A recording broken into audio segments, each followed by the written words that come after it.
Buenos días, estimados estudiantes de cuarto de secundaria. El tema que vamos a tratar el día de hoy es acerca de la primavera democrática respecto al gobierno de José Luis Bustamante y Rivero. Primer gobierno de José Luis Bustamante y Rivero, en el curso de Historia del Perú. Primero, vamos a analizar en qué contexto llega a ser presidente Bustamante y Rivero. ¿Qué ocurría? Él asume el gobierno un 28 de julio de 1945, ¿ya? Una fecha especial donde se conmemora un año más de la independencia del Perú. Lo positivo de su gobierno, como una especie de introducción al tema, es que va a proteger la soberanía marítima. En su gobierno se va a extender nuestro límite marítimo hasta las 200 millas, ¿ya? Él va a defender la soberanía marítima del Perú. En su gobierno va a haber mucha libertad de expresión. No va a haber prohibición a que los partidos políticos puedan debatir o puedan brindar o decir su punto de vista acerca del gobernante. Es todo lo contrario a un gobierno militar, donde se reprime y la libertad de expresión está controlada. Pero hay cierto sector de la población peruana, como los apristas y los de derecha, una derecha muy reaccionaria, van a estar en contra de su gobierno. Y en este contexto aparece un general llamado llamado Manuel Apolinario Odría, ¿ya? Que va a ser el némesis de Bustamante y Rivero. Muy bien, ¿cómo llega al poder? Se presenta como un candidato presidencial y tiene una propuesta, un discurso distinto, ¿ya? Un discurso en el cual él te ofrecía libertad de expresión, donde tú podías hablar libremente sin miedo a que te repriman o te arresten. Él trataba de utilizar también el lado militar como un arma. ¿Cómo? ¿Cómo es eso? Ya que Bustamante representa al derecho, a la libre expresión, a la democracia. El mensaje de Bustamante fue reducido en una frase, ¿ya? Por ejemplo, ¿qué decía? Si quieres comer bastante, apoya a Bustamante. Si quieres vivir a dieta, apoya a Ureta. Ureta es un militar. Ya lo hemos visto en la guerra contra Chile. Como militar, nadie dudaba de sus habilidades. Ureta. Pero gobernando un país es algo o un terreno totalmente distinto a una guerra.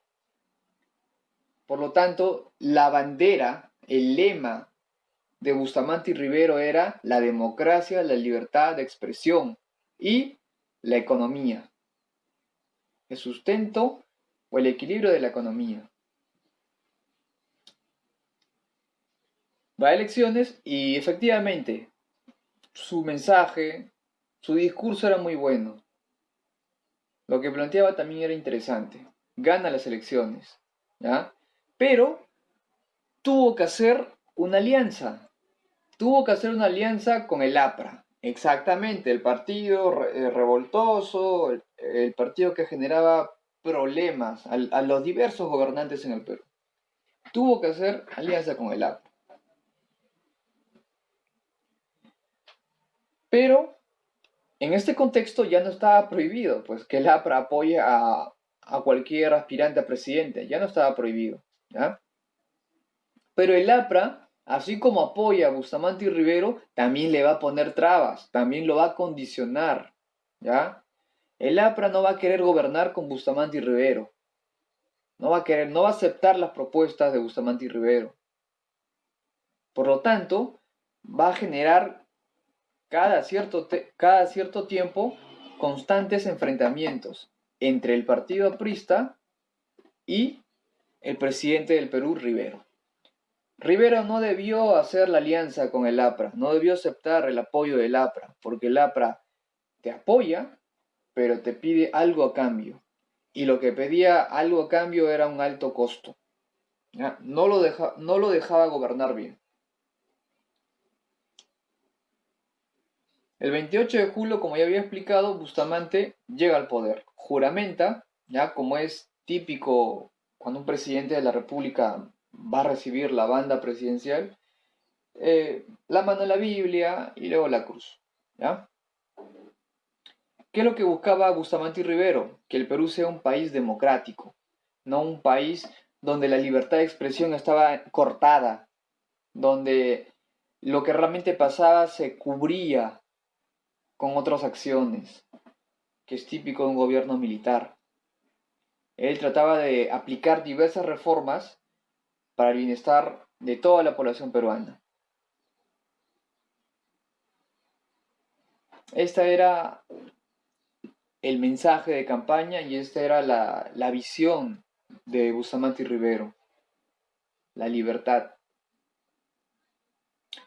En la parte política, ¿qué ocurría? Como les dije, su gobierno no fue fácil. No fue fácil porque tenía una gran oposición Bustamante y Rivero. ¿Ya? En las elecciones, su opositor, como se puede entender, fue Eloy Ureta, ¿ya? En las elecciones. Pero ya una vez que fue nombrado presidente de la República del Perú, el principal opositor del gobierno de Bustamante y Rivero fue el APRA, el mismo partido que le dio la mano para que tenga votos y luego le va a cobrar muy caro. Por lo tanto, Bustamante y Rivero y el APRA rompen relaciones políticas. ¿Ya? El APRA, para colmo, tenía una mayoría en el Congreso. ¿Ya? Tenía una mayoría en el Congreso. Y eso representaba un obstáculo mucho más grande. Mucho más grande. Imagínense, los apristas son mayoría en el Congreso. Por lógica, ¿qué es lo que van a hacer en el gobierno de Bustamante y Rivero? Le van a hacer una fuerte oposición, van a poner trabas para que no pueda ejecutar Bustamante y Rivero todo lo que tiene en mente. Va a ser un gran problema el APRA.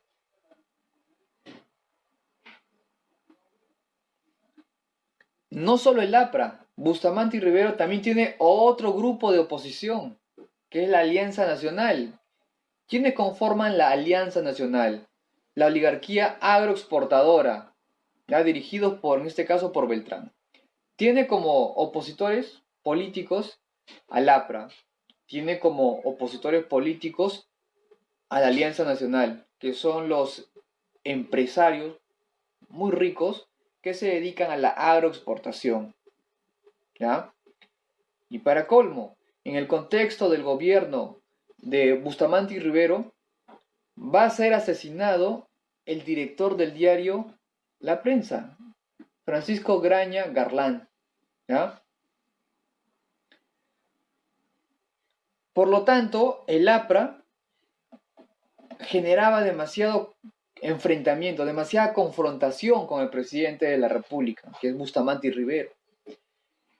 Como es obvio, todo presidente que siente que un partido está constantemente haciendo presión, oposición y no lo deja gobernar, toma medidas radicales. ¿Cuál fue la medida radical que tomó Bustamante y Rivero? Declaró al partido aprista fuera de ley. ¿Ya? ¿Qué cosa alegaba Bustamante y Rivero? ¿Por qué fue considerado partido fuera de ley? Porque aducía o creía que el partido aprista, los militantes del aprismo, habían participado en movimientos subversivos, movimientos tipo terroristas. Por lo tanto, el APRA tenía que ver con estos movimientos terroristas y es un partido fuera de ley. Ya no pueden hacer política en el Perú, prohibido. Al partido aprista un aproximado de 5 presidentes veían mal al APRA. Durante todos los gobiernos el APRA fue vetado, fue perseguido. En gobiernos anteriores se creó la amnistía general, pero por un corto tiempo. Luego se creó la ley de emergencia para perseguir a los apristas. El APRA desde su nacimiento en México hasta que llega al Perú y hasta el contexto de Bustamante y Rivero fue perseguido. Bustamante y Rivero no pensaba perseguir al APRA, pero el APRA, como era un partido reaccionario, obstruccionista, no lo dejaba gobernar. ¿Qué hace? También se ha obligado a declarar fuera de ley al APRA. En este caso los acusa de participar en movimientos terroristas o subversivos. El APRA de nuevo pasó a la ilegalidad. En la parte económica, justo coincide el gobierno de Bustamante y Rivero con la posguerra. ¿Qué es la posguerra? Después de la Segunda Guerra Mundial. Justo coincide con la posguerra. Por lo tanto, los países que participaron en la Segunda Guerra Mundial no tenían el dinero suficiente para poder importar de otros países. ¿Ya? Estos países que van a la Segunda Guerra Mundial, después de la guerra, a pesar que ganaron la Segunda Guerra Mundial, no tenían el dinero para importar en la misma cantidad. Y esto afectó gravemente al Perú. El Perú es un país que exporta materias primas. Estados Unidos y varios países no compraban materia prima. Al acabar la Segunda Guerra Mundial, ya no compraban como debía ser. Por lo tanto, nuestros niveles de exportación de materia prima bajaron. ¿Ya? Esto generó desempleo, protesta, como es obvio, resultado del desempleo. ¿Ya? Esto fue un gran revés para la economía del Perú. En este contexto se va a crear la empresa petrolera fiscal. ¿Cuál es su función? Fiscalizar, supervisar la extracción de petróleo en el Perú. Se crea la Corporación Nacional de Vivienda. Vendría a ser como un fondo de vivienda. ¿Ya? Se crea la Ley de Producción Agraria para apoyar al pequeño y al mediano empresario agrícola. Se crea la Corporación del Turismo, que vendría a ser la versión actual en el Perú, la Cámara de Comercio o la Cámara de Turismo. ¿Qué otros aspectos ocurrió en el gobierno de Bustamante y Rivero? Como ya sabemos, se produce una revolución aprista un 3 de octubre de 1948, ¿ya? Vemos en la imagen un periódico de la época, en 1948, donde dice, de portada, captura de terroristas apristas complicados en la rebelión de octubre de 1948. O sea, el APRA fue perseguido nuevamente por este gobierno de Bustamante y Rivero porque fueron acusados de ser conspirados, de ser terroristas, de participar en actos terroristas. El APRA pasó de nuevo a la ilegalidad. ¿Qué más ocurre? Se firma el Tratado de Santiago. ¿Sobre qué asunto? Sobre las 200 millas marinas. ¿Ya? El Perú logró poner muy en claro hasta dónde llegaba su dominio marítimo con estas 200 millas peruanas. Es algo positivo que encabezó Bustamante y Rivero, demarcar, establecer hasta dónde llega nuestro poder marítimo.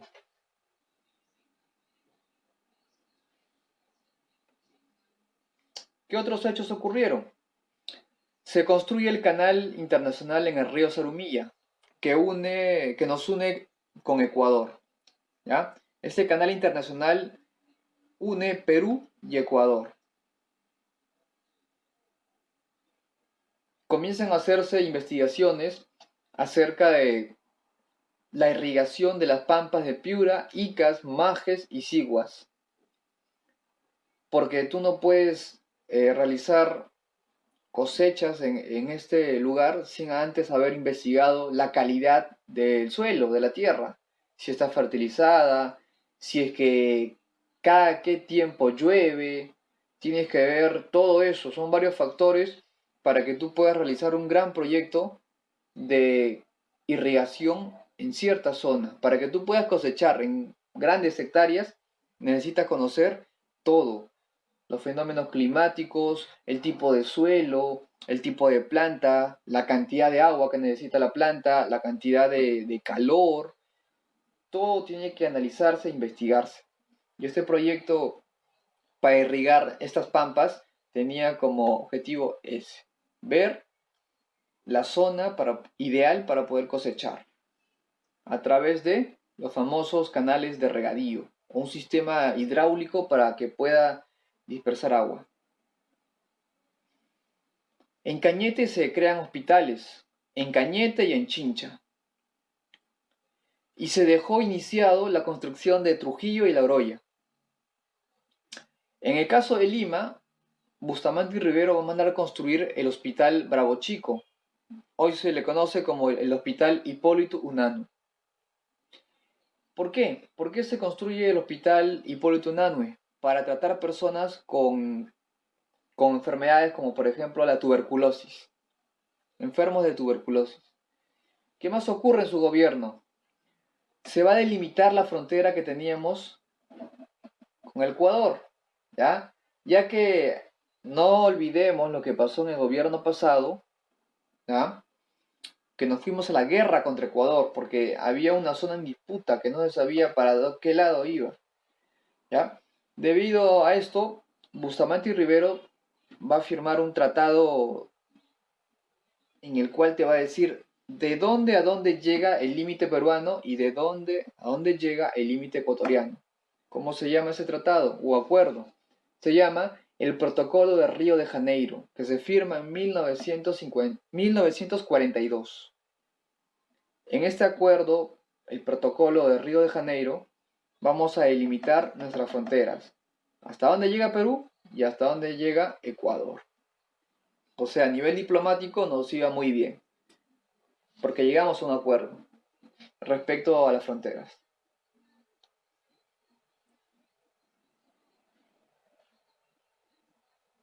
Antes de llegar a la etapa final, vamos a ver otros hechos. ¿Qué más hizo Bustamante y Rivero?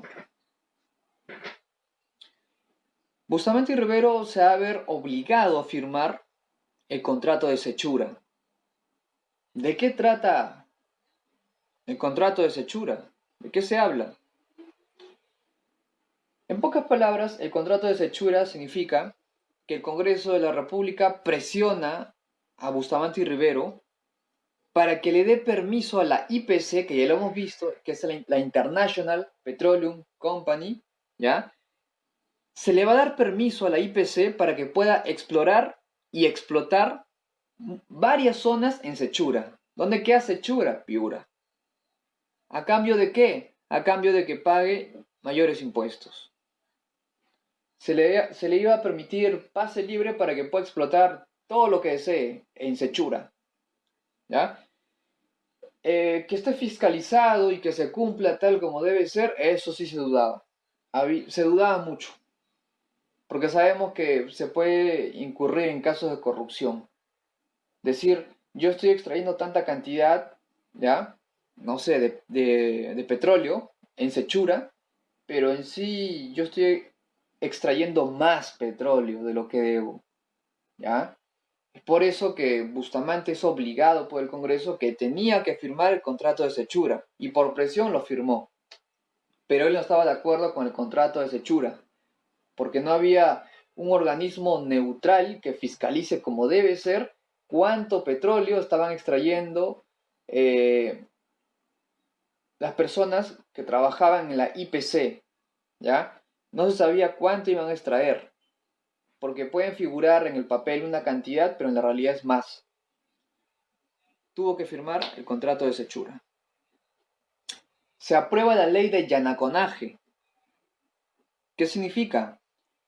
Que el hacendado, el que explota al trabajador en el campo, ¿ya? Le tiene que pagar un monto fijo al campesino, ¿ya? En el cual no lo puede votar. No puede votar a los campesinos que están trabajando en la chacra, en las cosechas.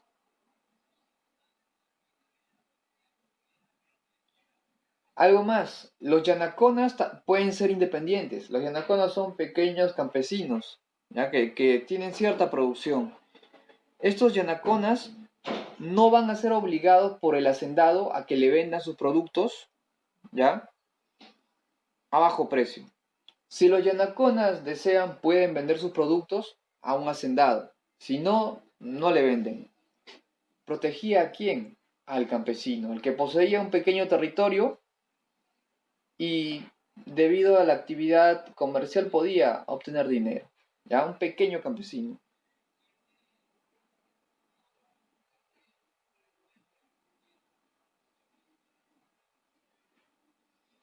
Los yanaconas son campesinos que tienen pequeños territorios, pero los yanaconas también trabajan para un hacendado, ¿ya? O sea, tienen dos ingresos.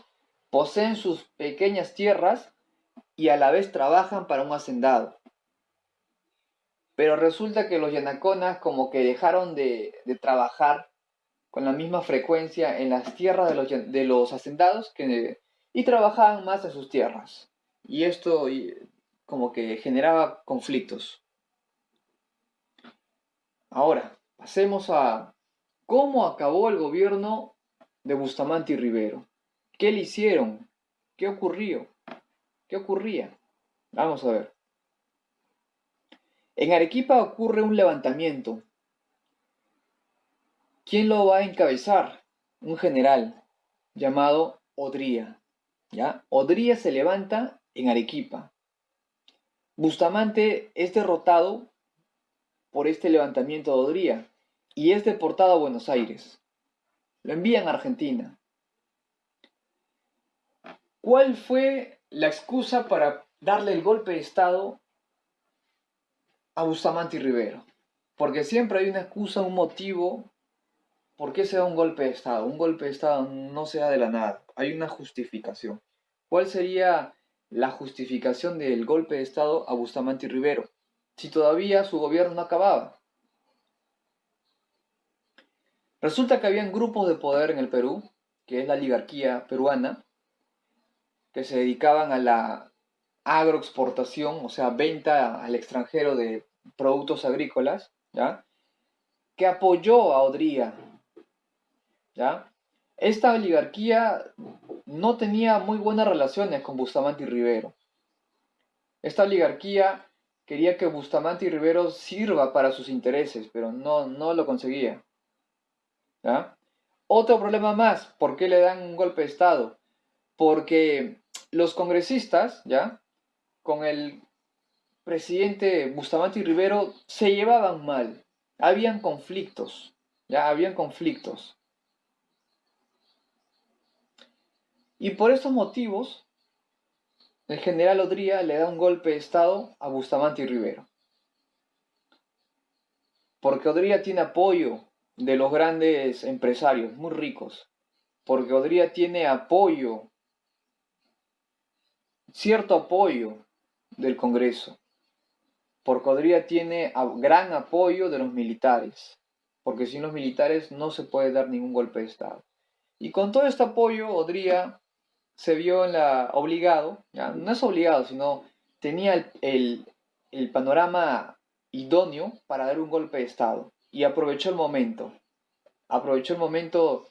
eh, de coyuntura mundial, aprovechó el momento de coyuntura interna, ¿ya? Para darle un golpe de Estado. ¿Hasta qué año se va a dar el gobierno de Odría? Aproximadamente hasta 1956, ¿ya? Del 48, que le da un golpe de Estado a Bustamante y Rivero, se va a quedar hasta 1956. Es por eso que al gobierno de Odría le van a llamar el famoso ochenio. El ochenio. 8 años en el poder. pero un presidente no gobernaba 8, sino 5, claro, pero él se quedó más. ¿Ya? Se quedó desde el 48, desde el año que le da un golpe de Estado a Bustamante y Rivero hasta 1956. ¿Cuánto hay? 8 años. ¿Cuántos años hay? 8. Por eso, en el siguiente tema, que vamos a ver más adelante, vamos a tratar sobre el gobierno de Odría. Cómo llega al poder, quiénes son los aliados, obras, contexto político internacional. Esto sería todo por esta clase. Nos vemos. Cuídense. Chao.